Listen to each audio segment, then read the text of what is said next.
asubuhi. Mimi siko kwa hiyo kazi cause mnafanya makusudi sija.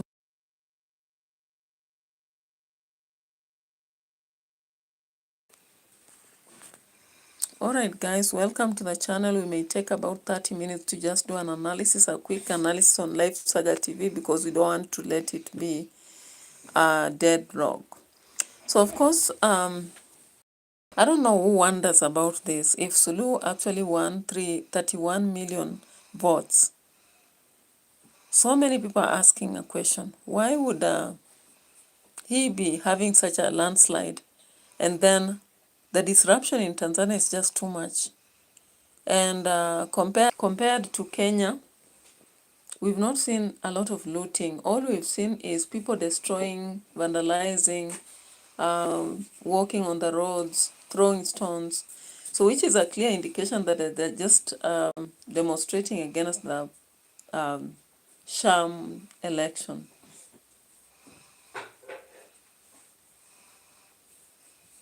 So of course, we are going to watch the official channel there.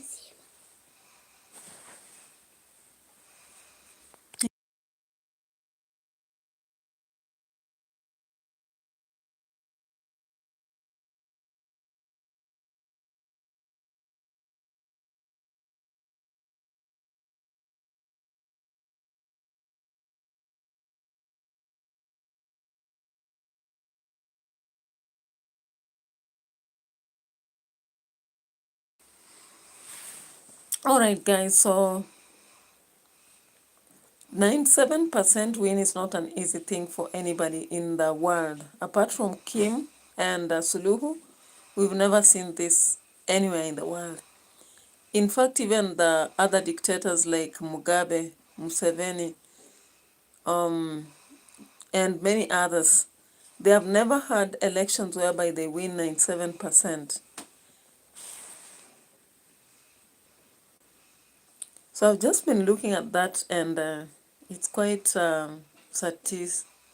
we can say satirical, okay?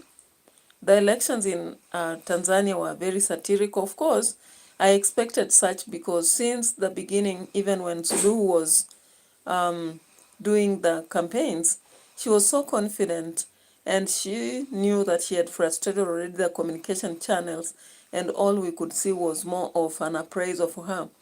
And we saw a lot of people, even celebrities, whom we don't expect that they would be standing with her, kept praising her and supporting her. So looking at this kind of elections, what do they signify for Africa, the rest of countries, let's say Uganda, Kenya, and the rest of them? Hey, the dog is barking right out there. Yeah, so when I look at... Hi, you dog, keep... What is it?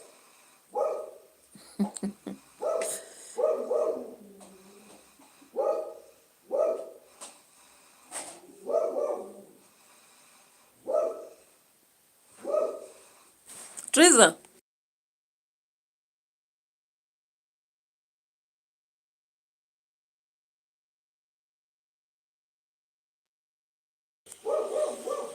Hey, the dog is making unnecessary noise out there.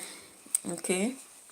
Yeah, so looking at the election results of Tanzania, it's such a satirical situation because if at all Samia won with 97%, you mean the 3% people are the ones actually creating a lot of chaos on the streets? Of course, in my previous videos, you've seen a lot of people throwing stones, some marching to State House, others in Dodoma, Dar es Salaam, and different places in Tanzania. So when in the morning it was announced that Samia has won with a landslide, and it was 97% with 31 million people having voted, I was surprised and wondered.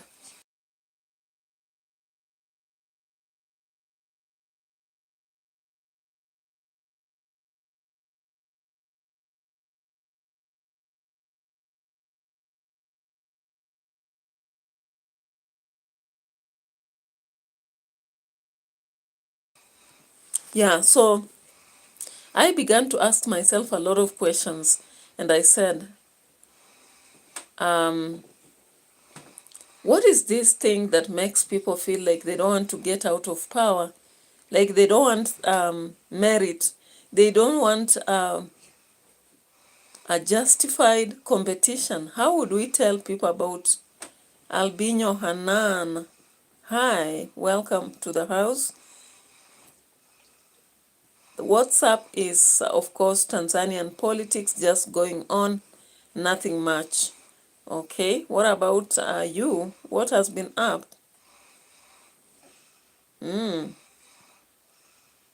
All right, so my question was then, if Samia has actually gotten 31 million people voting for her, that is 91%, 97, how would then the 3% be beyond control, like dominating the streets of every other major town in Dar es Salaam? What would be the need of curfew for citizens who have voted their president? What would be the, what would be that would push actually fear for security and cause 48-hour curfew to be announced in a country? How would it be possible that the president would actually be surrounded by rumors about a possible lifting out of the country? Such things wouldn't happen.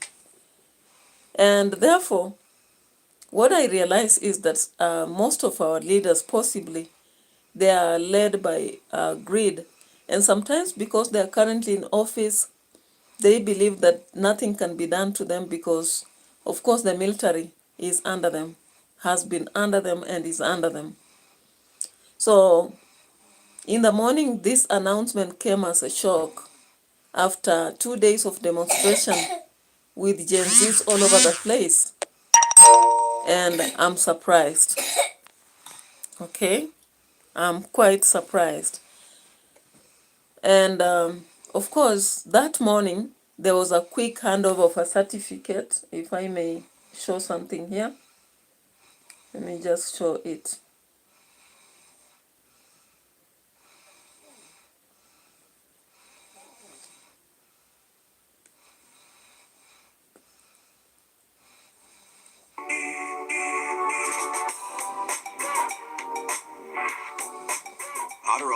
To Tanzania, where Samia SuLUHU is.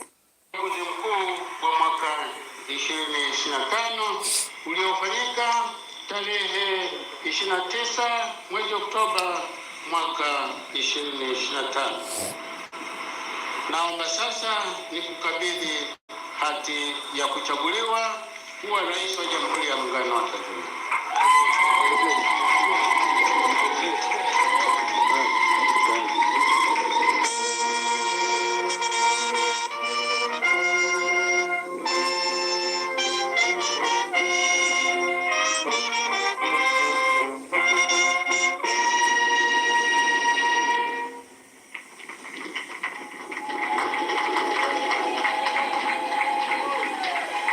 Hati ya kuchaguliwa kuwa makamu wa rais wa Jamhuri ya Muungano wa Tanzania. Ndugu Dr. Emmanuel John Nchimbi wa Chama cha Mapinduzi CCM, kwa mujibu wa ibara ya 47 ndogo ya pili ya Katiba ya Jamhuri ya Muungano wa Tanzania ya mwaka 1977 na kifungu cha 47 cha sheria ya uchaguzi wa rais wa bunge na madiwani. Those were live images of President Samia SuLUHU receiving her certificate from the electoral. All right, so those were official news, of course, from NTV, received from directly from Dodoma. So Tamir Hamama 966 says, how are you? I'm saying I'm fine. Self-elected president, of course. And I don't know. I just don't know, because if at all, I just don't know what to say. But looking at the protesters in the streets, I don't see how that can be 3%. I can see a lot of people in the streets. Does it mean that these people were rioting never registered? at all, because when you look at the numbers of registered voters, in fact, they were less than the ones who voted according to that information. But we surround ourselves with very funny leaders that they have to decide for us. Even when we choose otherwise, they have to decide for us. They have to use manipulation, frustration, abduction, and any other shon to make sure they get it.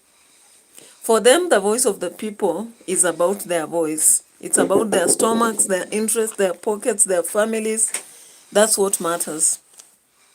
And I don't know what kind of advisors our leaders have, because when you consider this, you see a lot of darkness, because someone who behaves like this is satiated by power, and there is no way they are going to do the best for a country.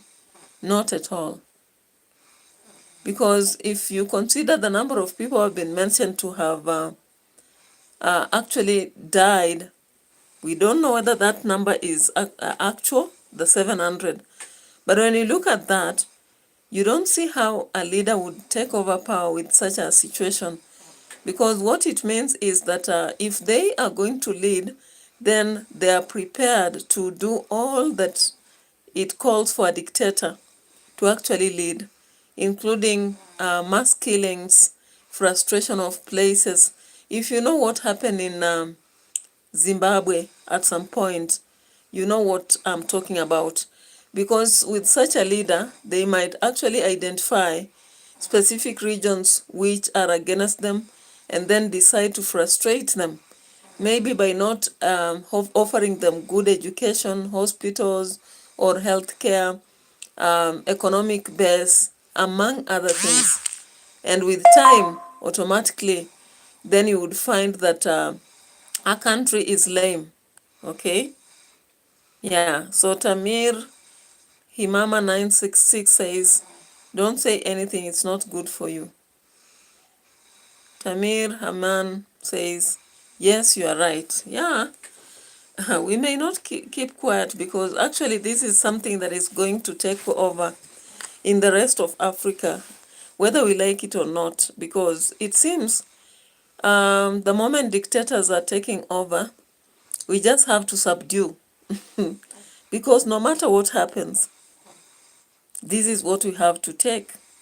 So, of course, at some point, from some information that was shared, the president of Kenya was trying to advise Samia to take to dialogue with the opposition.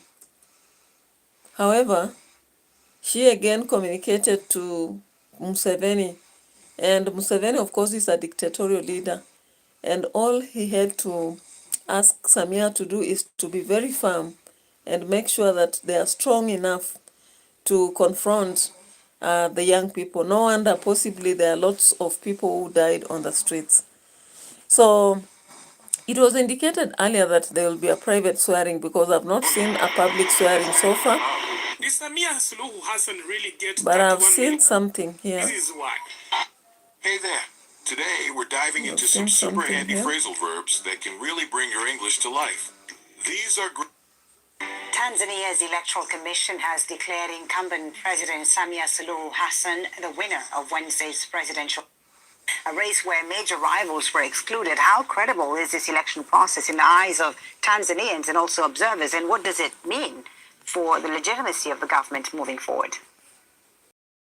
Well, not credible. As you've just reported, the two main candidates were kind of blocked. There's been a campaign of harassment and intimidation, and 98%. I mean, what a result. The only place in the region that we could see a similar sort of pattern is Rwanda, with the election or re-election of President Kagame.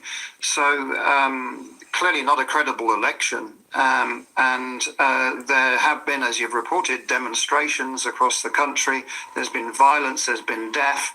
The opposition figure might be a bit on the high side, but 500 is what I'm hearing is a credible figure. That's still extraordinary amount of people to be killed in the demonstrations that have happened across Tanzania. Did you expect this? All the demonstrations have been linked to the politics. Some of them have been criminality. Did you expect this level of unrest, Alex, given Tanzania's history as a relatively political, stable and calm compared to its neighbors like Kenya? Does this represent, you think, a deeper shift in public sentiment in Tanzania? Well, this is Generation Z again. I think the youth are frustrated. They only really know one party in government since independence in 1961, so way before they were born. And I didn't expect this type of violence because the security forces in Tanzania are very effective compared with some of their neighbors. We saw 3 months of violence after the elections in Mozambique in October last year. And that was a similar pattern to this, although opposition leaders were not barred from running in those particular elections. So this is a very, very serious crackdown.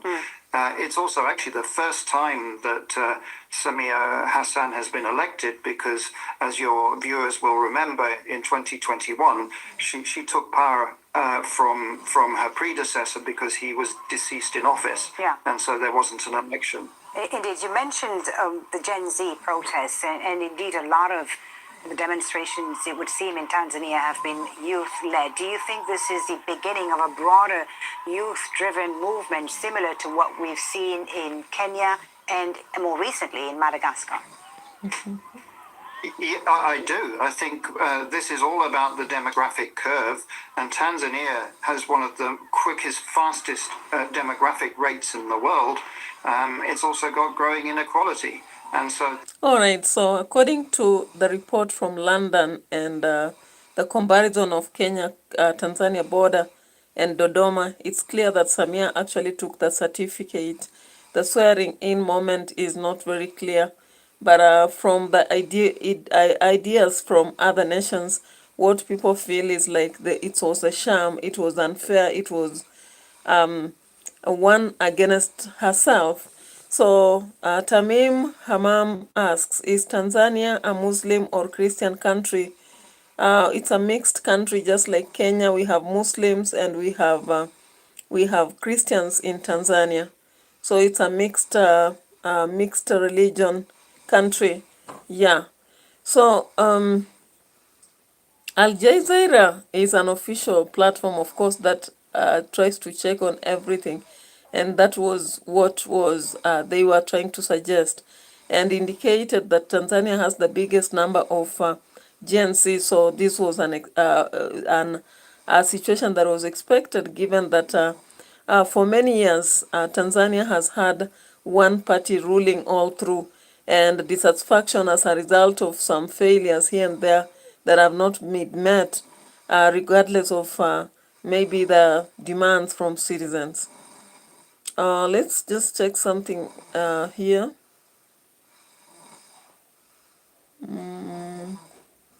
I saw something from the Tanzanian media house. Where has it gone? Treason.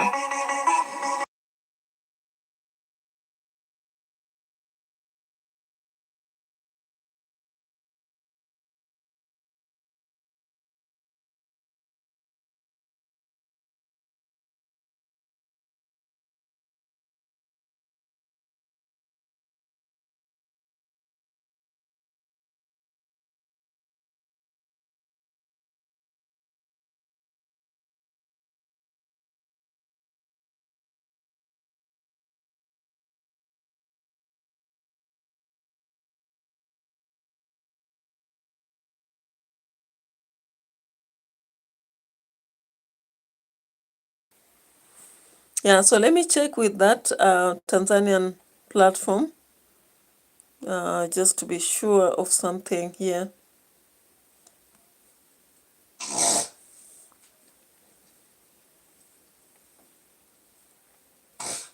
Which channel was this? Tanzania channel, an official one. Where has it gone?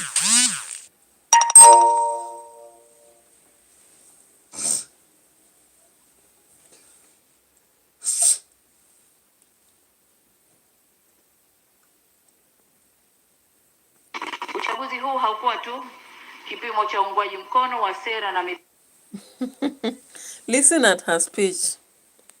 Listen at Samia's speech. Mpango wa maendeleo ya vyama vya siasa, bali pia ulikuwa kipimo cha ukomavu wa demokrasia nchini. Hivyo ushindi huu sio wa mgombea mmoja au chama kimoja, ni ushindi wetu sote wa Tanzania kama taifa. Ya uhuru na uwazi. Ninawashukuru waangalizi wote waliokuwa hapa. Tunavishukuru sana vyombo vya ulinzi na usalama kwa kuhakikisha kwamba vurugu zilizotokea hazikuathiri au kusimamisha uchaguzi. Matukio yale yaliyofanywa maeneo hasa kwenye miji ya Dar es Salaam, Arusha, Mwanza na Mbeya na Songwe, kwa vyovyote vile hayakuwa yakiungwa mkono, hayakuwa yakiungwana na ya kizalendo. Mzalendo kujenga nchi na sio kubomoa nchi iliyojengwa kwa nguvu na jasho la wananchi. Serikali inalaani na kukemea vikali matukio yale. So it's very funny that after Samia got the certificate, she directly began to address the citizens and said that there was democracy in the process of election. She even said that the election process was not affected regardless of people who created fracas.